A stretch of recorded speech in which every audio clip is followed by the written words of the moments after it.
स्वागत वगैरह करने की जरूरत नहीं है, शिवम ने कहा। ठीक है मिस्टर शिवम, जिसमें आपको सहूलियत हो, अविनाश ने सम्मानपूर्वक कहा। रेन फॉरेस्ट विला दिल्ली शहर में सबसे ऊंचे दर्जे का रेजिडेंस था और इसे प्रभावशाली लोगों के सर्कल के केंद्र के रूप में जाना जाता था। जो लोग इसमें रहते थे वो या तो दिल्ली के उच्च अधिकारी थे या बहुत ज्यादा धनी थे। इसके अलावा इसकी कीमत बहुत ज्यादा थी। हर विला की शुरुआती कीमत 100 करोड़ से अधिक थी। हालांकि अविनाश शिवम की पृष्ठभूमि को नहीं जानता था। वो पूरी तरह से मानता था कि शिवम के पास पैसों की कमी नहीं है।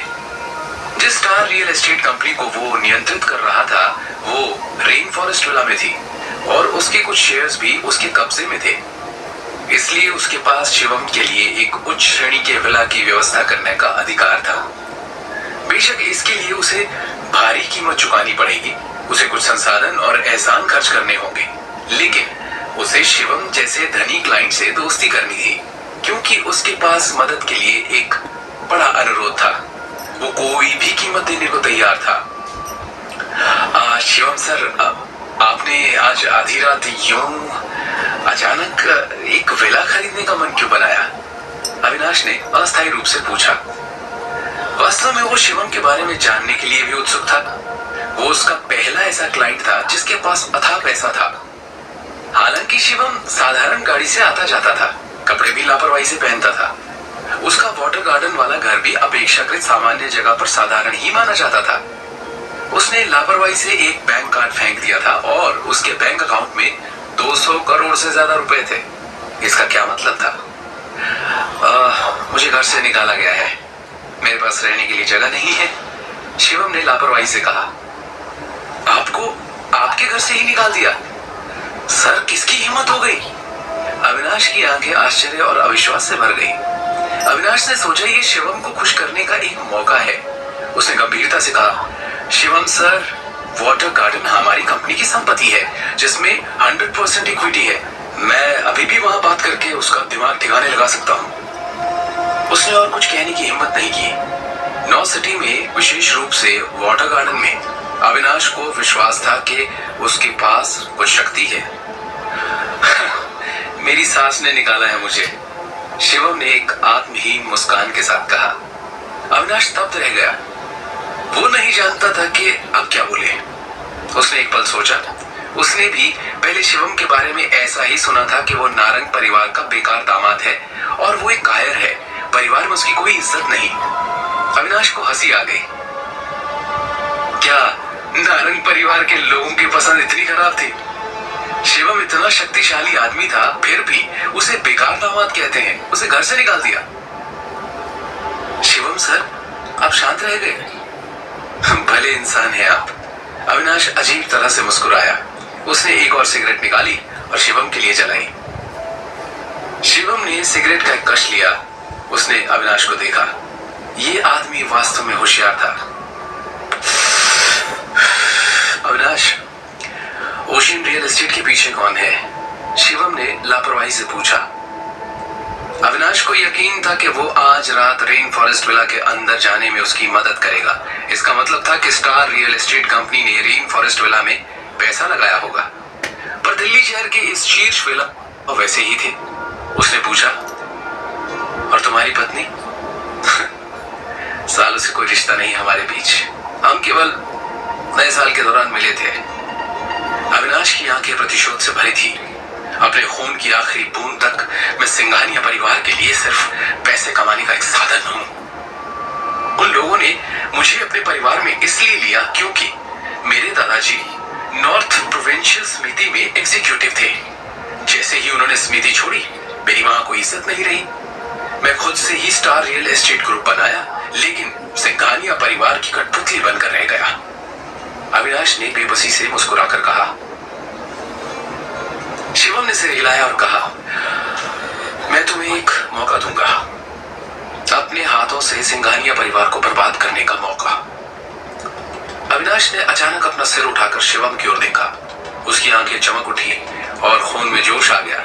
हालांकि शिवम के एक्सप्रेशंस शांत थे।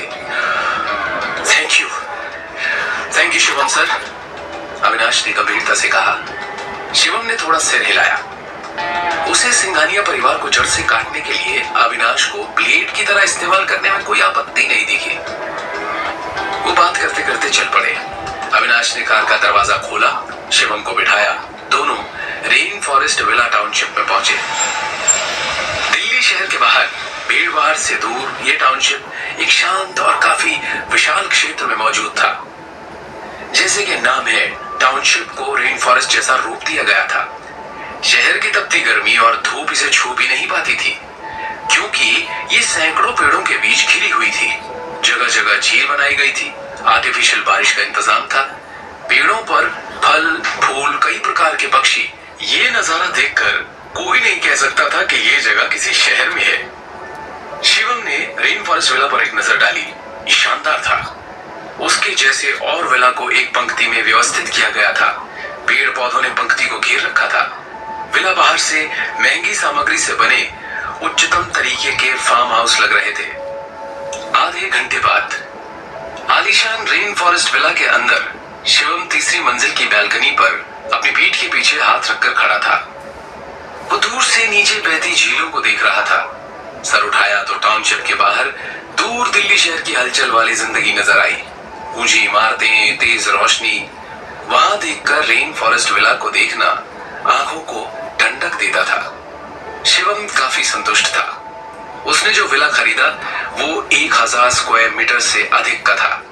इसमें एक विशाल बैकयार्ड, स्विमिंग पूल और गैरेज शामिल थे। अंदर एक बड़ा बैठक कक्ष था। गलियारे में 10 से अधिक शयन कक्ष थे। घुमावदार सीढ़ियां आकर्षण बढ़ा रही थी। सजावट की शैली प्राचीन और आधुनिक का मेल जोल थी।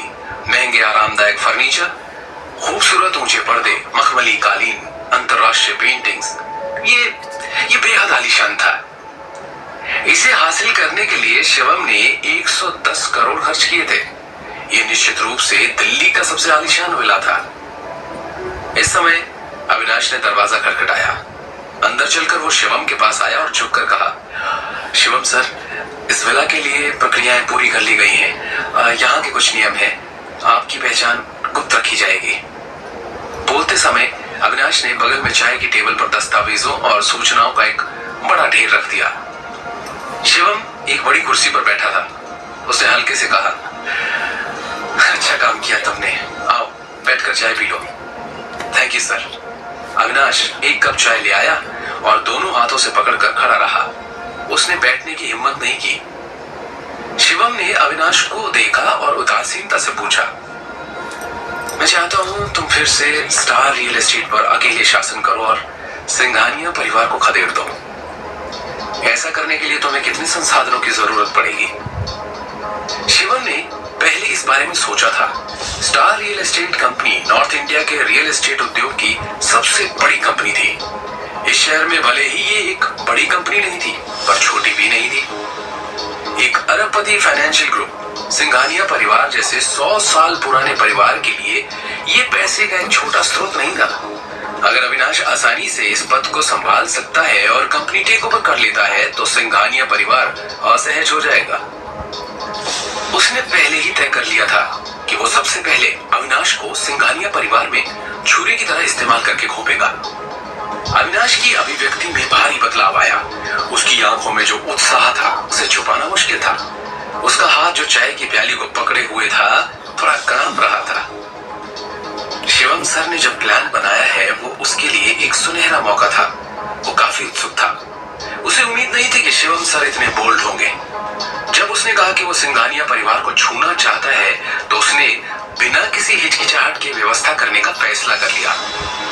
ये वो आदमी था जिसने महान चीजें हासिल की थी।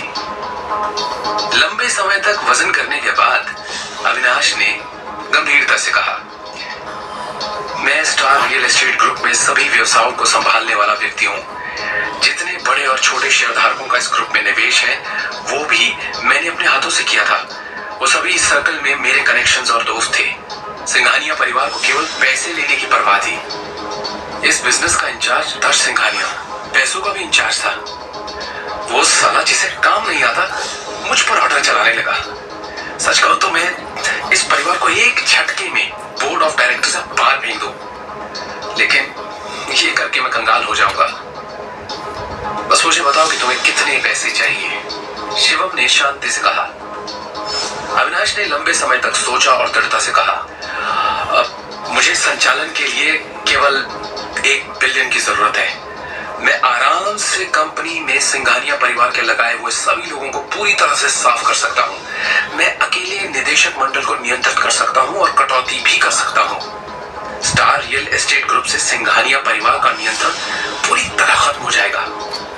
2 बिलियन मैं तुम्हें दूंगा, शिवम ने लापरवाही से कहा। उसने चाय की मेज पर एक बैंक कार्ड फेंक दिया।